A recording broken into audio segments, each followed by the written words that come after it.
welcome everyone to this first conference about nature, relationship, and well-being. My name is Manuela Siegfried, and today with me we have Amos Clifford, and we just want to welcome you everyone. And before we start, we're just going to ask you, because apparently we have many Gita Stillwells as participants, so we don't know exactly what happened with Zoom. You can rename yourself. There's 3 dots on the upper right corner of your little square. You can click there, and then you will have a drop-down menu, and you go all the way to the bottom to rename, and that should give you the option to type in your actual name. So we would appreciate if you could do that before we start. And yeah, also before we start, I really want to express my gratitude to the amazing team who has organized this conference. All the ANFT staff, led by Gita and supported by Michela, Aliyah, Holly Joe, and so many more people. So very grateful for that. Thank you. So, Amos. Yeah, good morning. How are you doing? I'm doing pretty well. Yeah, I'm real interested to see what people have to share in this forum, and hoping that we'll have some really good conversations around it. I mean, my aim is, as usual, is to be here as an active learner along with everyone else. And I know parts of the forum will be conversations that we'll be having, and other parts will be presentations. So this morning, I think we're looking forward to 3 presentations.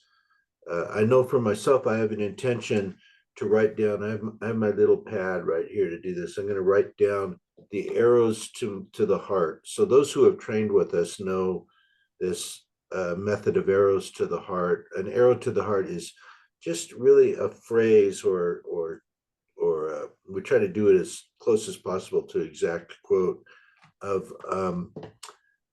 something that the presenter says that really touches us, that goes right to our heart. And I'd invite any of you who want to do that also, and we could write our arrows to the heart into the chat window later. How's that sound, Manuela? I know you and I didn't talk about doing this, but Yeah, that sounds amazing. And yeah, I'm just really want to touch on the name that we chose for this conference. So yeah. it's nature, relationship, and well-being.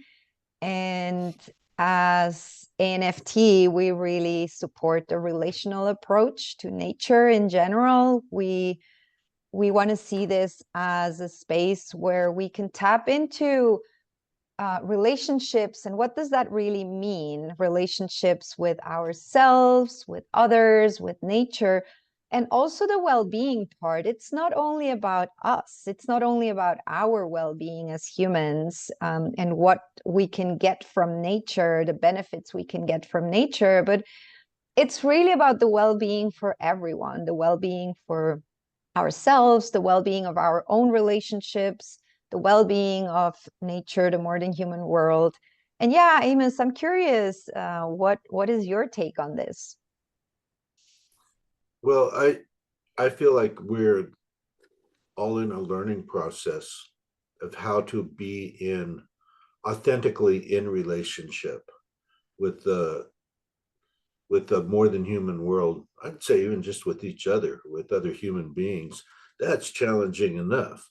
But when we're talking about being in authentic relationship with, say, the trees and the stones, the landscapes, the rivers, the flying beings, and all the beings that are on the ground around us, well, what does that mean to be in relationship? And why do we want to? And what are the benefits of that?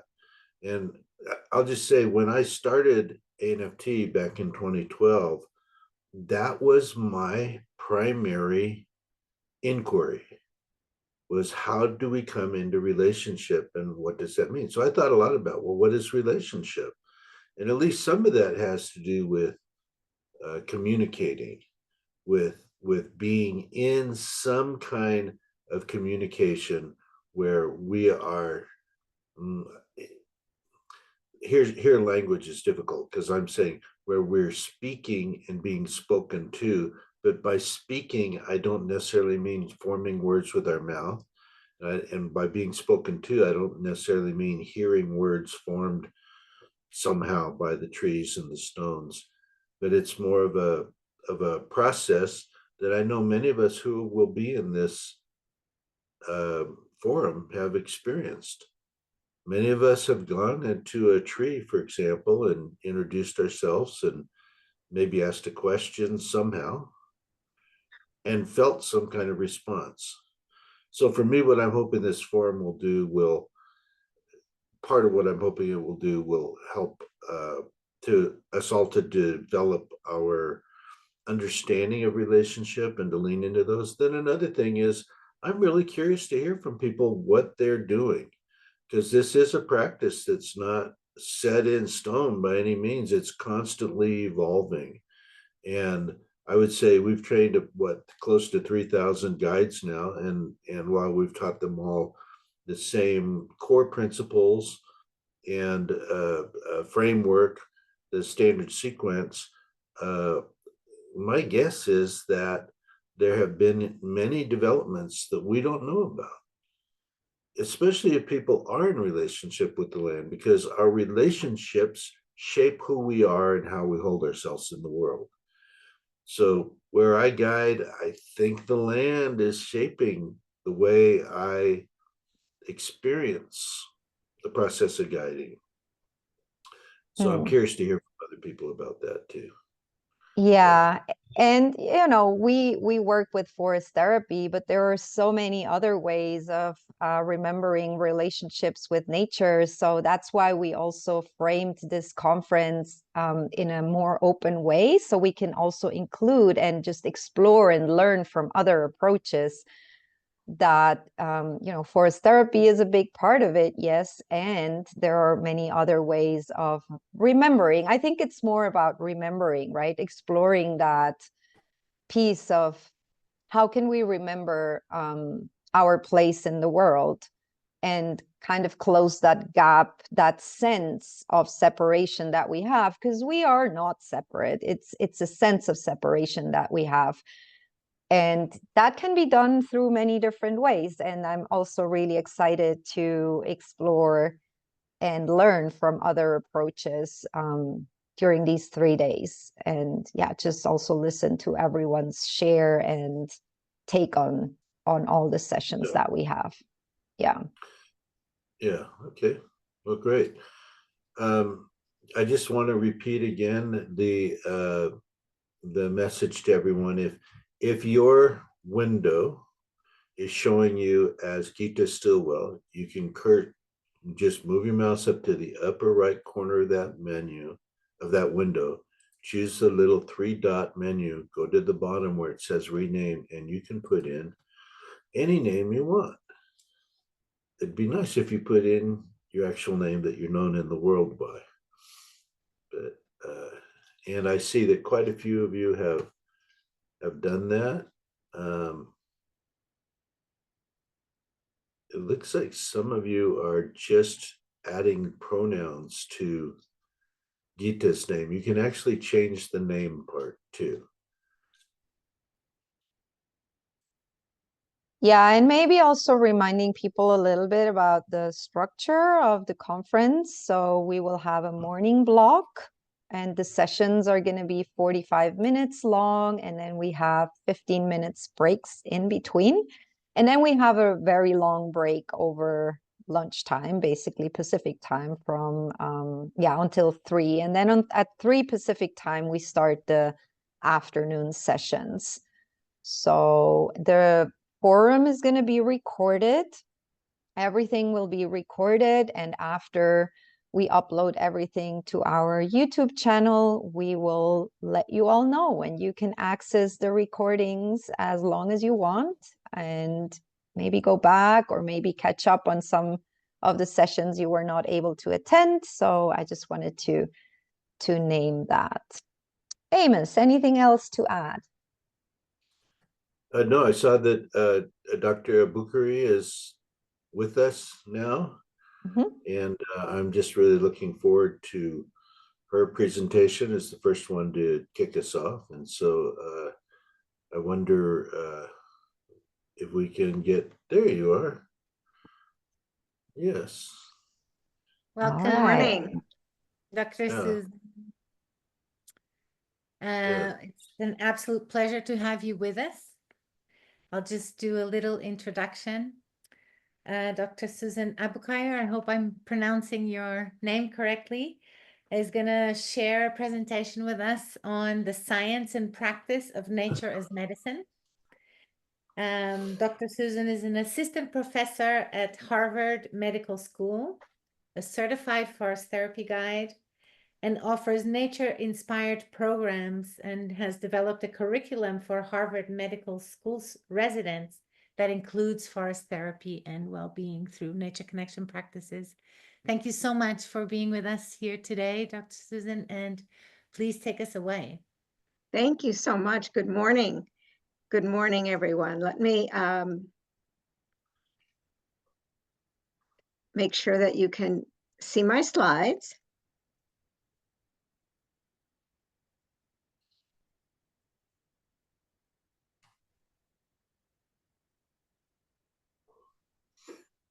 I trust that you can. Yes. Great. Thank you, everyone. Well, and again, good morning. It's definitely my pleasure and honor to be with all of you, kindred spirits, this morning. I want to talk a little about the scientific basis of the health benefits of nature. And one of our deeper goals is really to incorporate nature into the field of medicine and healthcare. Now, of course, many of us know intuitively, no one had to tell us that there are health benefits of nature. We know that intuitively, but there are actually over 40 years of research into the science behind the health benefits of nature, which I'm going to just summarize very briefly and provide an overview, and then talk a little bit about how you can actually incorporate nature into any sort of practice that you might be doing as well. So the overall field of the health benefits of nature and the science falls into these three categories. There's a lot of research about the physical health benefits of nature. There is a growing body of work in the mental health benefits of nature. And one of the more fascinating areas is also in cognitive performance, how being in nature not only helps us physically and mentally, but helps us actually perform in the world. By perform, I simply mean when we really want to be on our A game, when we want to be making good decisions, solid decisions, or interacting with people from a deep, good place, or actually performing as an artist. The mechanisms that support that are supported by time and nature. So starting with the physical benefits, the most widely understood and very prevalent studies are how time and nature reduces blood pressure. So for example, here 20 men were just asked to spend 10 minutes a day looking at a scene of nature versus a scene of an urban environment. And just doing that alone showed a reduction in blood pressure and also showed a reduction in heart rate variability. Heart rate variability, many of you may know, is simply the variation in time between each beat of our heart. The bottom picture here is something that has no variability. And you might intuitively see that and know that's a stress response. That's a bang, bang, bang, bang, bang heart rate going. No variability. That's when we're in our fight or flight response. Whereas the top picture, when our heart rates are highly variable, that's when we're in a very relaxed state. And time in nature, time and time again, studies show how time in nature improves the degree of our heart rate variability. There are also measures of hormones and enzymes such as cortisol and amylase that have been studied in many of these studies over the years. This one, adults were allowed to choose their nature experience of choice for 8 weeks. And what was measured was the amount of cortisol in their saliva and the amount of amylase. These are both markers of a whole bunch of stress-related diseases. Cortisol is associated with everything from cancer to heart attacks, multiple diseases, chronic diseases particularly are associated with higher levels of cortisol and amylase. And this study, and many studies like it, show that these are reduced when we spend time in nature. One of the things I just love to share when I'm guiding is how we share our immune system with the trees and how we've co-evolved with the trees. So these compounds, these aromatic compounds called phytoncides, are the aerosolized compound versions of tree oils. And the trees use tree oils to protect, that's part of their own immune system. It protects trees against fungi and other insects and invaders. And when these compounds are aerosolized and we're out in the forest and we're inhaling and breathing in the atmosphere of the forest and breathing in these beautiful phytoncides, studies have showed that our own immune systems are enhanced in the form of an increase in our natural killer cells being increased. So we have the same immune system as trees in that regard.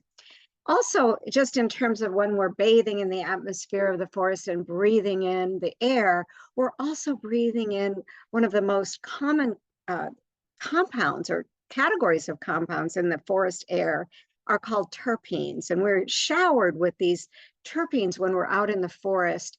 And these beautiful studies, most of these are in the lab so far, show how terpenes help our bodies by reducing inflammation and actually have effects against tumor cells as well as have neuroprotective effects. These terpenes protect our neurons and the sheaths around our neurons and the proteins, reducing the toxic proteins that can be associated with dementia. So being showered and breathing in these terpenes can have a very powerful set of effects. Switching gears a little bit, there's a broad category of research that is looking at the effects of simply living near green space. And of course, this touches on many aspects of climate justice and urban design, but many studies show that just being near a green space where you live has positive effects on our health. Greg Donovan, the researcher here, is one of the prominent researchers in this area, showing that our pulmonary health is better when we live near a green space. People who have more proximity to green space have lower rates of pneumonia and bronchitis. And even neonatology, even the health of the babies that are born are associated with being near a green space. In this study, a 10% increase in tree canopy was correlated with a lower rate of babies being born that were small for gestational age. This large survey study in the United States was a surveillance study showing that people sleep better even when they live near green space. I mean, despite the beautiful pictures, this is not really about sleeping outside, although that's really fun to do, but this was actually more long-term studies of people who live near green space reporting on how many nights of sleep they found unsatisfactory. And that was much lower among people who lived near green space. Even diabetes, which again is a super prevalent chronic condition, is associated, a lower prevalence of diabetes was found in this large study in China among adults who lived near in a residential area of green space. And then among those who have diabetes, a 30-minute walk in the forest could lower people's blood sugar by 40%. And in that same study, it took 3 hours of indoor cycling to get the same drop in blood sugar. This rather adorable study, the mantra of this study is simply, the way I like to think of it is, people who grew up in hay don't have hay fever. And what this study is about, it was a study of 10,000 adults, and it looked at people who had grown up either on a farm or in a rural area compared with people who grew up in the cities. Those who grew up on a farm or in a rural area had a far lower prevalence of asthma or allergies. And the whole idea here, this is a beautiful area of research and study about our immune systems and what's called tolerance. So when we grow up near dirt and kids play in the dirt and they touch dirt, or they grow up near animals with germs and, you know, hay fever with molds, and when they grow up in proximity to all these other micro beings, our immune systems learn to tolerate those other microbes and beings, and it lowers the rate of our highly reactive against those in the form of allergies and asthma. So just turning now to mental health, many studies show a reduction in depression.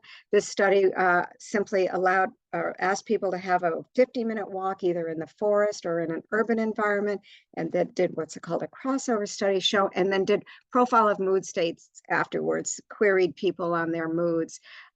Many cognitive and affective benefits were seen in the people who walked in the forested green area compared with the urban area. I just want to mention there's a lot of research that actually has people going into an MRI machine, you know, an imaging machine of the brain, and looking at what areas of the brain are lighting up and what's doing what with what's called functional MRI, and studying the actual neuroscience of a lot of these benefits. And one of the behaviors associated with depression and other mental illnesses called rumination, when people are ruminating, and we all do this to some extent, where you're kind of rehashing and replaying a conversation over and over in your mind, and you're really stuck on a loop, so to speak, of ruminating about negative experiences or feelings, and that's associated with a variety of other mental problems.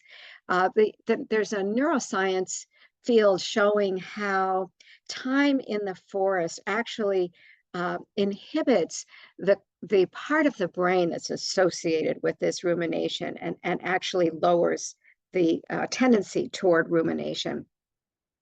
Large systemic reviews of depression. This was a systemic review of tens and tens of studies that just all corroborated the impact of the forest on depression. You may, again, of course, we intuitively know, you know, when we go and watch a sunset, the awe that we experience. Some really clever studies actually trying to measure the phenomenon of awe. What is awe and how do you measure it? But looking at ways of working with people who've experienced trauma, for example, veterans, and even other kinds of trauma. This was a study with just young college students who were at risk, who'd grown up at risk of trauma, and showing the impact of experiences of awe in reducing the effects of trauma on their life. Again, this may be intuitively obvious, you know, that kids need to go out and play, but a lot of studies, and this is one of them, have shown that children who've been diagnosed with attention deficit disorder, actually, if they're out for a walk in the woods or outside, when they come back, they have better concentration. So just very briefly, a lot of the underpinnings of these phenomenon of how nature affects us relate to the autonomic nervous system. And some of you may know, but some of you may not know what that is. The autonomic nervous system is the part of our nervous system that is not under our conscious control. It's always happening. It's how we digest, and when our pupils dilate, and controlling the rates of our heart rate and the variability of our heart rate. All of this is under control of what's known as the autonomic nervous system, which itself has two parts: the parasympathetic, which is associated with the relaxation response, and the sympathetic, which is associated with a fight or flight response. And many studies of this kind that I'm sharing show how our parasympathetic nervous systems are activated when we're out in nature. And, you know, I mentioned the slowing of the heart rate or the increase in heart rate variability. And I just mentioned this again because it's always really fascinated me to think about all the ways that activating our parasympathetic nervous system can benefit us in ways that we don't even measure. We don't even know how to measure yet. because the parasympathetic nervous system manages our digestion, our stomach, our sexual activity, our sight. It manages all kinds of things going on in our bodies that we're not consciously aware of. So lastly, on this part, I just want to touch briefly on what I mentioned earlier about cognitive performance. I mean, anecdotally, I think if one has an important meeting to lead or an important conversation to have with a loved one or a colleague, getting grounded in nature is the best way to prepare for that, in addition to other ways, perhaps. But one of the areas of this research has to do with understanding the difference between top-down processing and bottom-up processing. Top-down processing is what many of us do most of the day, unfortunately, where we're actually engaging our prefrontal cortex and we're making conscious decisions. We're solving problems. This is what you might think of as work. When you get up and you have your to-do list and you have to actually think about problems and solve them, or if you're studying for something, that's all top down, meaning that the origin of that kind of thinking starts in our frontal cortex, literally in the top, and moves down through our brain. And that kind of processing is subject to fatigue. Whereas bottom-up processing really engages the bottom of our brain, the part that evolved earlier, our brainstem, where we feel things, where our senses live, where we smell and taste, and experiences our senses, and have an experience, a felt sense experience, and from that move up. And as you can imagine, where I'm going, this kind of directed attention, this top-down, I mentioned it's subject to fatigue. It's also can be restored. So this whole field of attention restoration theory shows how time in nature can help restore the fatigue or the depletion of the part of our brain that has gotten depleted from all that top-down processing.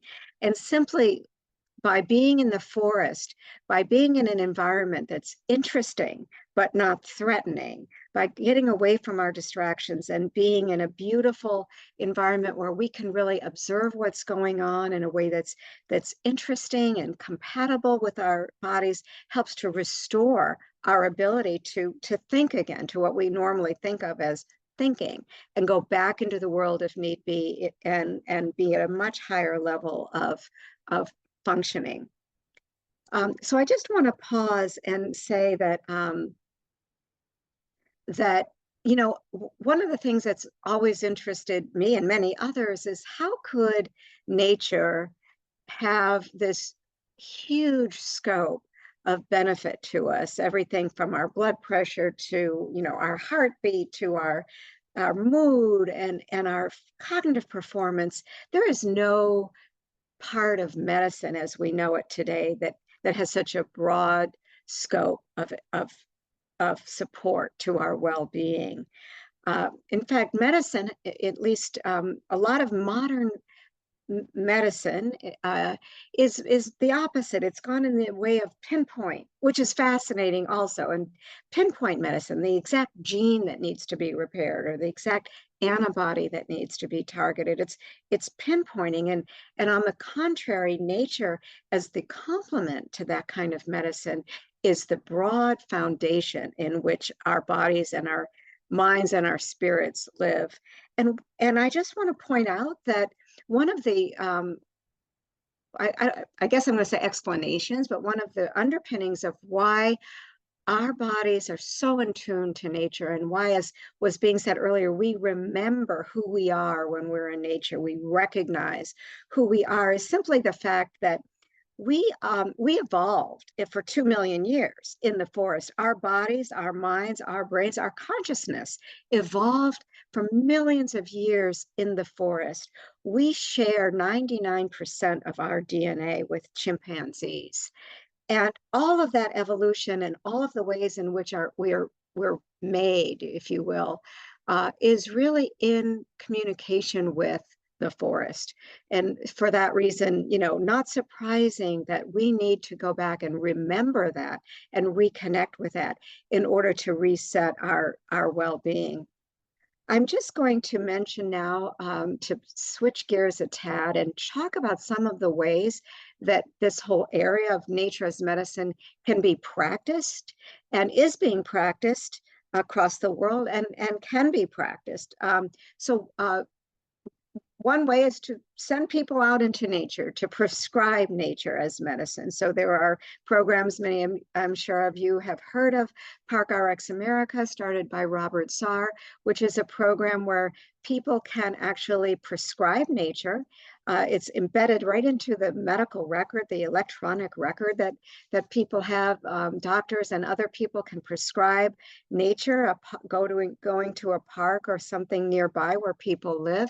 And then this whole program can actually remind people to go, remind patients to go, and then can help find, when the person comes back to their primary care physician, for example, can allow people to log what they did and allow for a discussion between provider and patient about their time in nature. There's a very beautiful and similar program in Canada, Park X, which is similar prescribing and is supported by the health areas of Canada. And then there's those were like prescribing nature, telling people to, you know, and it's maybe underestimated by a lot of physicians in my world about how powerful it can be when you write a prescription. You know, it can actually really help people be motivated and go out and do it.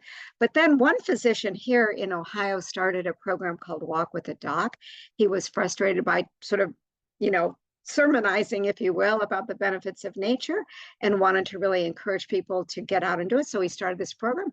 He said one Saturday morning, he said, I'm going to take a walk, come and join me. And he was surprised by the tens of people who showed up. And now this is a very widespread program across at least the United States. I really am not sure if it's in other countries. If any of you know, I'd love to know more about that, where people walk with a dog on, and it's a wonderful community building program as well as exercise and time in nature.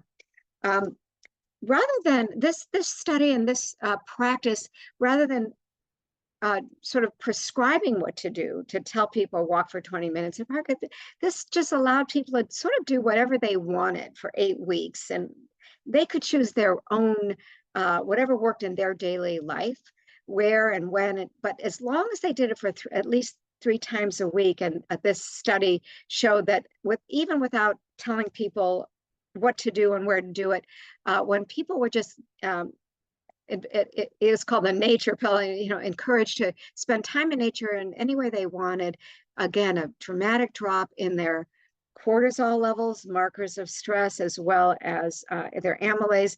And this study showed that it was optimum when they spent at least 20 to 30 minutes for each exposure, each time they went out, at least for 20 minutes. I do all of these programs with the medical residents, the physicians who are training at the Brigham and Women's Hospital in Boston.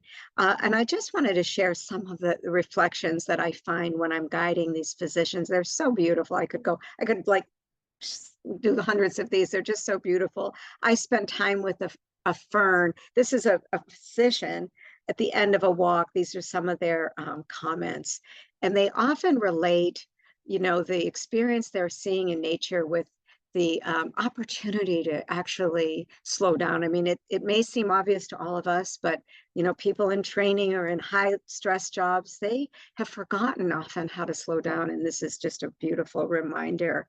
So there's a picture of one of the residents where I guide in the Arboretum in Boston. So the optimum time, again, I mentioned the 20 minutes at a time. One of the studies by White that's often cited, David White, showing that the optimum dose, if you will, is 120 minutes a week, broken up how you wish, but at least 20 minutes at a time. There's this wonderful kindergarten that is just green time. This study, this showed this kindergarten in Switzerland where kids, what is kindergarten in this area? It's just going outside, and they learn how to make fires, and they learn how to whittle, and they just explore and play. And that's kindergarten. And to me, this is just a beautiful practice of nature as medicine. There are several ways now, in addition to sending people outside, that it's really helpful to bring nature indoors, and studies showing how that improves health. So by bringing nature indoors, for example, this old study, this was in the 80s, but it has been duplicated and is really important, showed that people who had had gallbladder surgery recovered faster and better when they had a room. This was a controlled study. The patients who had a room, post-operative recovery room where they had a window and could see outside versus those who were just looking at a brick wall, recovered faster. They needed less pain medicine. They were less agitation, and they had shorter lengths of stay, which is important to administrators in hospitals. And then similar studies and more this whole field of partly it's of biophilia, of bringing nature indoors, and again connecting not only when we're outside, but and getting that relationship that Amos was talking about in all aspects of our life. This was a more recent study where again people recovered more quickly from surgery. If you just look, even though these are the two pictures from the study, and even though they're in black and white, I hope you can see both pictures. The ones with the plants, I mean, I just encourage you to take a minute and just look at the two pictures and how you feel looking at the picture with the plants versus looking at the picture without the plants. I mean, it really has an impact on actual outcomes in healthcare, and it's one of my hopes with this whole nature as medicine that we really incorporate this as a core part of how we offer healthcare to people. So I'm just going to close by saying that that bringing nature as medicine more into healthcare as a practitioner is something I've been working toward and very passionate about. And we're starting with some collaborations to offer a training program and certification program to become a nature as medicine practitioner. I'm highly honored to be collaborating with the Association of Nature and Forest Therapy to create and offer this program, and also this program will be offered in collaboration with the Mass General, Brigham, and Harvard Medical School to offer CMEs to this program. Not only to build on what's known about the practice, but to expand it and discover new ways of incorporating the relationship and interaction with nature into the healthcare that is provided. So I'm going to pause there. I believe there might be a few more minutes. I will defer to the people running this as to whether or not there are questions in the chat or any other way that, or comments that people might wish to offer. So Dr. Susan, thank you so much for that wonderful presentation and such richness of information contained within it.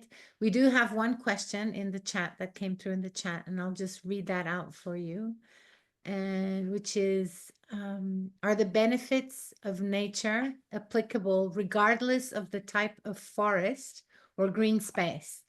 I am in a very arid environment and wonder if the types of beneficial chemicals emitted vary based on the type of environment. Yeah, well, thank you for asking that question. I wish I'd thought to address it myself. Great question. So first, I'll sort of give the sciencey answer, if I may, which is that a lot of these studies about time in nature and the benefits, they're not defining nature in the same way. Some of them are immersions in the forest. Some of them are time in a park. Some of them are looking at a screen with a picture of a forested landscape. So there's a broad variation in the science of what it means to be interacting with nature. My take on all of this science and all of the research is there may be a difference in the sense that a deep immersion, in an old growth forest for 3 days might have a more, I'm going to say dose effect, more of an intense and profound effect. But having said that, any interaction with nature seems to have an effect. So you might get, again, more of an effect with a more profound, where you can hear the birds better because there's no traffic, more profound, but a time with a plant. Part of the keys to, is this beneficial, is the attention, is the mindfulness, is the relationship that Amos was talking so articulately about. So when we spend time with a plant, I have a plant here, and touch its leaf and then go back to work, or step outside your backyard, but actually notice and take a deep breath and smell. So almost any exposure to nature, I think, is beneficial. And the more mindfully that it's done, I think the more beneficial it is.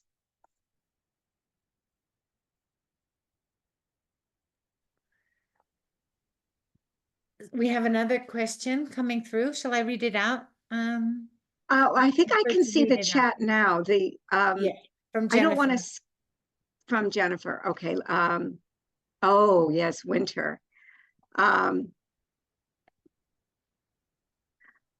Well, actually, Jennifer, you're specifically asking a question about whether phytoncides are less prevalent in nature. Excuse me, in winter, because there is a study who recommends that it's the most beneficial to inhale the phytoncides when it's warmer. The question is, can we benefit from phytoncides in the dead of winter in a coniferous forest? I'm going to have to be honest and say I would have to do a little research to know the relative amount of phytoncides between winter and summer to actually answer your question. So I'm going to have to say I don't know for sure. However, there are the smell. When we smell, we touch the leaves and we smell the pine, as you mentioned, a coniferous. A lot of what we're smelling are these phenomenal compounds that are associated with health. And so I'm, in my deep being, I'm going to say, yes, it's beneficial to do this in winter in a coniferous forest. But in terms of your specific question, I'll try to research that, and if possible through this conference, get back to you about specifically the number of phytoncides in the winter. Dr. There was a previous question to that one from Jen Morgan. Oh, sorry. Okay, there are two Jens, sorry. I sometimes wonder if prescribing nature as a framing is detrimental, as it suggests separation or consuming. Yes, I thank you for that question too. I have the same, a little bit of a conflict in the sense that when we talk about, this is how I think of it, when we talk about the benefits of nature, this is a transactional language where it implies that we're going to go out in nature to get something. We're going to get benefits. And I apologize for that language because it's really not where I think we all inhabit the space of knowing that we're really in relationship with nature. And when we're in relationship, we do receive from our friends, from our loved ones. We do receive benefits. We also give. It's a relationship. It's reciprocal. And so although this talk is about the benefits in language that might sound one-sided, it is simply a portion of, I think, the whole area of relational health with nature. Maybe the word prescribing needs to change. That's really given me something to think about.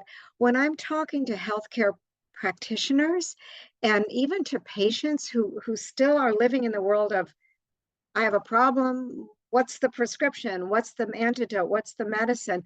I think it helps to use language that people can relate to. But for all of us here, I do want to share that, yes, we do need a more expanded language that focuses on the reciprocity and the other benefits of nature that I didn't mention, which are these psycho-spiritual benefits. So thank you for that. If I can think, if you have a better word for prescribing, I'm all ears. Let's think on that together. Where should I go next to the question? So yes. we have from Michael Mortaliti. Are there good Yes. data supporting the specific prescription of 2 hours per week? That is a lot Yes. of time for most There people. is I wonder if I can put, I don't know if I have time to put the citation in the chat. Actually, I think it might be in my, well, it's a study by David White, Whyte, in the United Kingdom.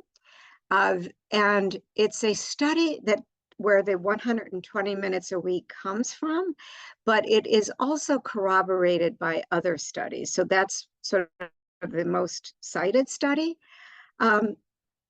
There is the idea of this 120 is the optimum effect. It's not that 120 minutes or 2 hours is necessary for any benefit. It's the optimum effect. I have to say that the dose, again, this is language that's highly, Western medicinized, but the dose of nature, I almost want to apologize for using that word, that is necessary is really an area that a lot more research needs to occur. Although these studies I mentioned do exist, the the relationship between how much benefit you get with how much a time in nature isn't really very well sorted out in detail. There's a question from Amos. Maybe I can spotlight you, Amos, if you want to be in conversation with Dr. Susan. I see the question, Amos. Do you want me to read or do you want to? Yes, there you are. I can, yeah, I just wonder what you think of this, the idea that all medicine is relational, and background on that is it's comes from my observations of how in interactions between people, if one of us in a interaction, if one of us is really vulnerable or hurt, it will often draw out of the other person their innate capacity to be supportive and healing. And then I think that that may also apply to other than human beings. So let's just take the example of phytoncides. So I'm going to go outside of science here, okay, into a story. So let's say the trees are offering these phytoncides, and when we receive them, we're drawing the medicine out of the tree. That's one way to look at it, right? We're drawing the medicine out of the tree. And by doing that, by being vulnerable and needing that tree's medicine, we're actually offering the tree itself a gift. I will receive what you're giving. I'll receive it with gratitude and with awareness. And so it's the idea of our need calls out the medicine of other beings. Yeah, I just wonder if you have any thoughts about that idea. Right. I wish we had an hour just to talk about that. I think that is a very profound part of our way of being with other beings, with other people and other beings. And, I totally agree that receiving is a gift. When we receive, we are also giving a gift to the giver by receiving their gift. And the dynamic that you described of calling out the gift when we are vulnerable and in need, I think is a fundamental part of all of the healing arts and the healers. We're all healers and we're all in need of healing. And so I agree with you. It is all relational. And, this may not be where your focus is, but as a physician in Western medicine, I'll say that a lot of the interactions appear to be on the surface more transactional. Like,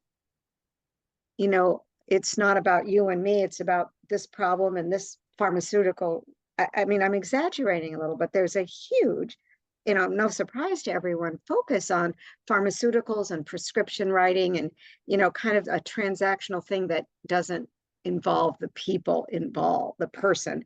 Whereas I know as a physician, every move I make when I'm interacting with someone is part of what can help them or not help them.